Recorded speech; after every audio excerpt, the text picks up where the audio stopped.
तुझी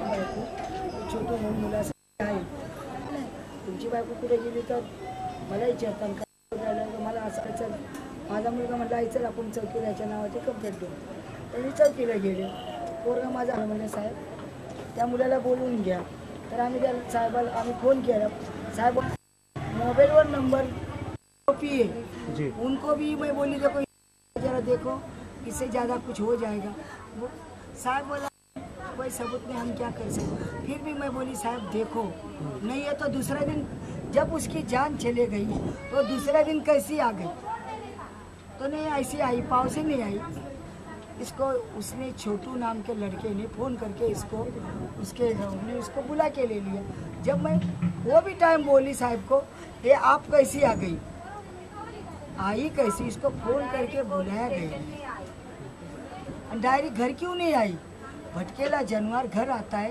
क्या चौकी जाता है किधर जाता है मैं पूछी हाँ अभी क्या करेगा मैं बोली देखो मेरे से जो हो गया वह और किसी से मत करो मेरा तो एक ही लाल था इनके 3 बच्चे तुमने खुला दिया वही टाइम तुम घाटी देते थे क्या करते थे तो मेरे बच्चा का जान नहीं रहा क्या हुआ था मामला पूरा क्या था मामला बहुत सारा है जो मेरे बेटे ने रिकॉर्ड किया है उसमें सब कुछ मामला है और पुलिस को भी मालूम है चिट्ठी भी लिखेला है सब कुछ है नहीं आपकी जो बहू है बाहर जो आया ना बारे में हम जानना चाहते हैं क्या मामला जो आदमी है ना उसको ये उसके साथ जाने की भगवान को गई बोलने की इसको गई और ये बोलने का मेरे साथ नहीं है मैं भगवान को गई तो घर के लोग क्या ठंडा गिरने के इसका चेहरा भोला पाला देख के हम लोग को दया आने और नहीं ऐसी नहीं कुछ नहीं कुछ कान पे ज़्यादा नहीं आता था पूछेगा तो मैं ऐसा है क्या वैसा है क्या उसको पूछेगा तो नहीं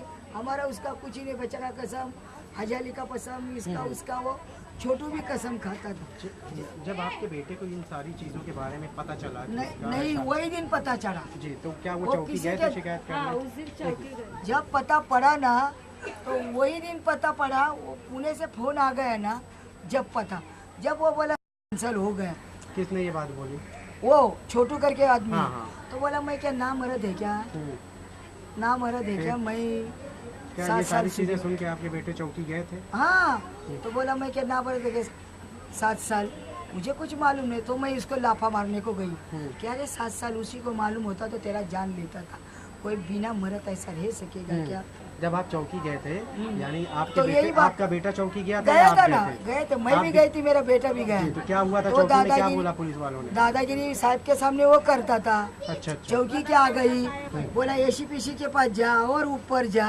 मैं बोली एसीपीसी के पास जाएगी नहीं फिर बोली साहब देखो क्या बोल रहे क्या नहीं सुनो इसका फिर भी एक्शन नहीं लिया इसको मारो इसी के पास है मेरा बेटा घायल हो रही है इससे कुछ भी आगे बढ़ सकेगा तो साहब बोला सबूत नहीं तो हम क्या कर सकेगा मतलब इन दोनों के एफआईआर का सबूत नहीं है हाँ मैं बोली कभी सबूत मिला तो आज फिर मेरे बेटे ने ये कर लिया रे तो दूसरा दिन वो आदमी ने उसको लाके कैसा छोड़ा वो अपने पाँव से आ सकेगी क्या वो सोचो फिर भी मैं दूसरे दिन मेरे को सही करने को बोला मैं बोली कौन आया औरत आई मैं बोली कैसे आई अपने आप नहीं पाँव से तो आ नहीं सकेगी बोला पाँव से आई मैं बोली पाँव से नहीं इसको फोन करके बुलाया गया और एक आदमी इसको छोड़ने के लिए गया अभी किसी का क्या गया साहब का कुछ गया क्या आप मानती हैं कि अगर पहले आपके बेटे की पहले अगर पुलिस चौकी में अगर सुनवाई कर लेती तो क्या ये लगता है कि नहीं होता था नहीं होता था जब ये साहब ने जो मेरे बेटे को जरा थोड़ा सा हल्का भी सपोर्ट करता था ना उसको डांटी देके तो मेरे बेटे का ये नहीं होता था यही हमारा कहना था जो हमारे से क्या और किसी से ना हो। आपका नाम क्या और हर एक पुलिस जो कुछ होता है ना पहला तो सबूत नहीं करते किसी का भी जान जाने के बाद ही सपोर्ट करते हैं।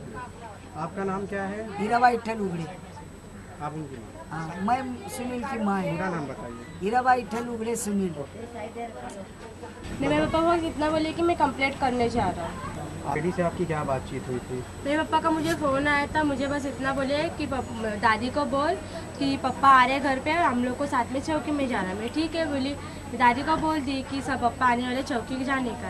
उतना ही बात की। पुणे से फोन आ गया हाँ, छोटू को।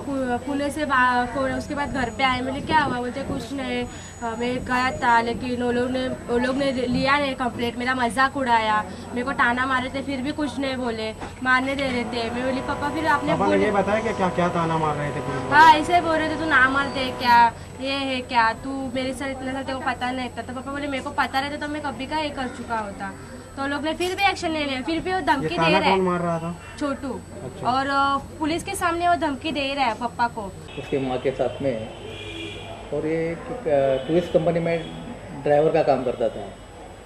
और इसकी जो औरत है वो 7 साल से उसके साथ में नहीं रहती थी, कभी आती थी कभी बाहर जाती थी। उसके ऊपर उसका शक था, उसके किस व्यक्ति से नाजायज़ संबंध है ऐसा उसको शक था, और वो सही था। तो और उसके वजह से उसने अपना सुसाइड कर लिया। सुसाइड करने के पहले उसने सर कोई चीज़ें रिकॉर्ड की है मोबाइल फ़ोन पे, कुछ ऐसा क्या उसमें है? सुसाइड करने के पहले उसने उसके औरत को बहुत समझाया था कि तू ऐसा मत कर ऐसा मत कर, लेकिन वो बोल रही थी मेरा ऐसा नहीं है। लेकिन ये बार बार से इसने भी इन्फॉर्मेशन निकाला तो उसका किसी एक आदमी के साथ में उसका संबंध था। तो आदमी को भी उसने समझाया, लेकिन वो आदमी भी उसको धमकी देता था। तो ये बहुत परेशान हो गया। तो एक दिन उसने अपने घर ही अपने मोबाइल में खुद का वीडियो शूटिंग करके जो उसने जो क्या तकलीफ़ उसको थी 7 साल में, उसने क्या क्या परेशानी उसको की उसकी औरत ने, तो उसने रिकॉर्डिंग करके बाद में उसने सुसाइड किया।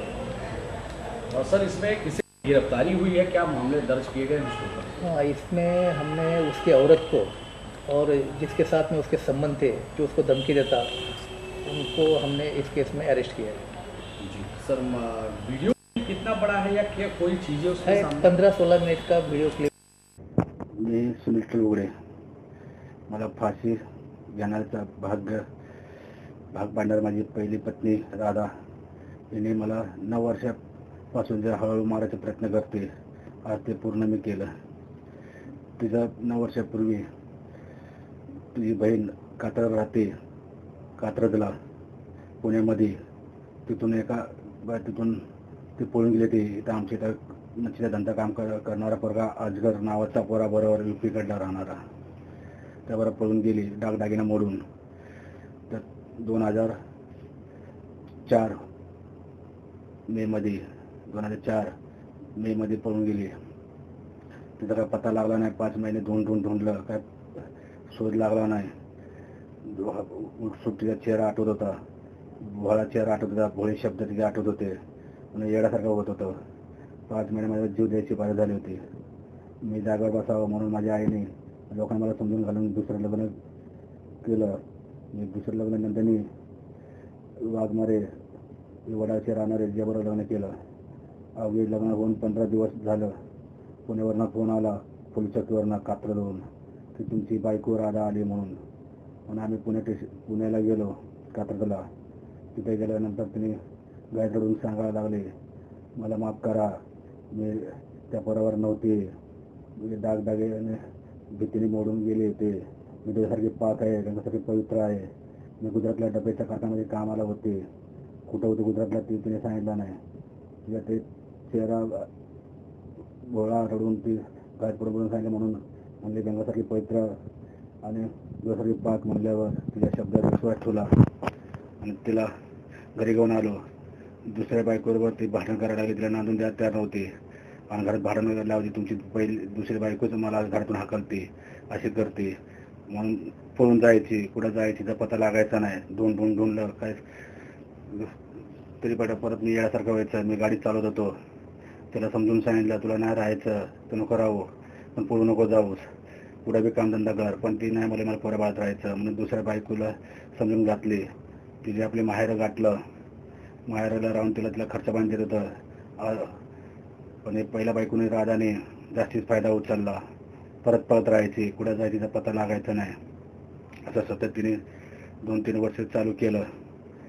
तर मी आम्ही परेशान झालो. शेवटला तुला काय करावं काय सुचलं तयार नाही. देवाचं बी करायला लागलं तर सांगायचे काळूबाई अंगात आहे, असं आहे. म्हणून देवदोबी करायला लागलो. त्याच्यात खबर लागली. पहिल्याचा नंबर माझा 92215122 या नंबरावर 2275 लास्टला या नंबरवर मला फोन यायचे आणि बोलायचे की तुमची बायको पळती, मला आम्हाला माहिती आहे कुठं कुणाबरोबर असते कुणा नाही. पब्लिक टेलिफोनवर ते फोन करायचे आणि सांगायचे. तर आमच्याकडं तिची मेमरी आहे फुल मोबाईलमध्ये. त्या मेमरीमध्ये सगळं काय आहे गोष्टी. पैशाची डिमांड करायचे. तर आम्ही मी बोलायचं चालेल देतो, काय आहे ते स्पष्ट समोर या. पण काय सांगितलं नाही. आला नाही तो भेटायला कधीच, म्हणून आम्ही त्या फोनवर लक्ष दिलं नाही. पण ही पळायची, तर खबर लागायचं नाही. मध्ये मग परत असं वर्ष जायला लागलं. तर छोटू नावाचा टॅक्सी ड्रायव्हर पुढं राहतो राम मंदिराच्या समोर. त्याची बायको समोर दाराच्या समोर येऊन शिव्या देत होती माझ्या बायकोला बघून. म्हणून मी कामावरनं आलो. लगेच त्याला विचारपूस केली त्याच्या बायकोला. तर म्हणते तिने मी खोटे बोलले. म्हणलं समोरचा जो टेलर आहे त्या पलीकडचा त्याला मी शिव्या देते, तुमच्या बायकोला नाही देत होते. म्हणून विषय कट केला. मला काय लपडा नाही वाटतं त्या छोटू बरोबर. ध्यानातून निघून गेलं. जाऊ दे म्हणलं, बायको गंगासारखी पवित्र बोलायला एक चूक केली तर केली. तिथं ते 3 पोरात आम्ही ते पोटात घेतलं सगळ्या काही गोष्टी. म्हणून ते ध्यानात तिला कधी अशी आठवण करून दिली नाही की त्या पोराबा तू पळून गेली म्हणून. ही पळायला लागले. परत फोन असे यायचे आणि बोलायचे तुमच्या बायकोला ब्लॅकमेल करतात. मला कोण करतोय, काय करतोय, काय आहे तुझा उद्देश ते सांग. पण तो बोला मी सांगतो, भेटतो तुम्हाला. पण आजपर्यंत तो भेटला नाही मला. मी बी परेशान झालो. एका गोष्टी काय समजत नाही. पळायची. पुढे बी मांढर देवी नगर अशा गोष्टी, देवस्थान, लालबाग, महालक्ष्मी, नायर अशा ठिकाणी असे कुठे ठिकाण सांगायचे मी तिथं आहे. आम्ही त्या ठिकाणी तिला घेऊन यायचं. एक दिवस असा झाला की माझी मेनूची पोरगी माझ्या घरी आली नवऱ्याचे भांडण करून. जया मोठी पोरगी जी पुण्यावरनं पळून गेली होती, पुण्यावरून घरातून पळून गेली ती मेनूच्या घरातून, शोभा म्हणून कातरनं. तिची मोठी पोरगी इथं आली होती नवऱ्याचं भांडण करून आणि काही दिवस राहिले आणि ते बी पळून गेले. माझ्या बायको बी सगळं संकटच. त्यांना शोधलं, काय पता लागला नाही. दोन वैतागून गेलो. काय शेवटला मग पुणे स्टेशनला कंप्लेंट केली 2011मध्ये. पण त्याचा काय पत्ता लागला त्यांना. मग 1.5 महिन्याने पत्ता लागला की मेनूची पोरगी जया हिचं एका पोरावर काय लपडं होतं लग्नाच्या आधीपासून, लग्नाच्या नंतर बी. मग त्या पोराच्या घरी आम्ही गेलो. तो राहणारा पोरगा संतोष गायकवाड अप्परला पुण्याला. तो काय पोरगा दिसला नाही. मग त्याच्या आईची चौकशी केली. मग पोलीस लोकांनी चौकशी केल्यानंतर तो पोरगा लांड्या तिकडं भोसरी, पुण्याला भोसरी, नाशिक फाट्याला भोसरी लांडेवाडीला तिला घर भाड्याने घेतलं होतं. मग त्याला तिथून आणलं. बघतो तर बायकोनं वापस दागिने मोडले.